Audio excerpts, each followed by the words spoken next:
বর্তমান সময়ে জনপ্রিয় নতুন রোমান্টিক জুটি মীর রাব্বি ও অহনা রহমান।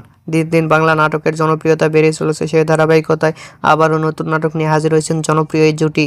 নাটকটির নাম কুরবানির দিনগুলি। এই নাটকটিতে অভিনয় করছেন বর্তমান সময়ের আলোচিত অভিনেতা মীর রাব্বি, আলোচিত অভিনেত্রী অহনা রহমান, হোসেন নীরব সহ আরও অনেকে। এই নাটকটি রচনা করেন তারিকুল ইসলাম তারেক এবং পরিচালনা করেন তন্ময় খান। নাটকটি খুব শীঘ্রই ঈদে মিনারা ফিল্মসের ইউটিউব চ্যানেলে প্রকাশিত হবে। আপনারা দেখতে চাইলে অবশ্যই মিনারা ফিল্মসের ইউটিউব চ্যানেলে চোখ রাখুন এবং নিয়মিত নতুন নতুন নাটকের আপডেট পেতে হলে অবশ্যই চ্যানেলটিকে সাবস্ক্রাইব করে রাখুন। পরবর্তী ভিডিওর জন্য অপেক্ষা।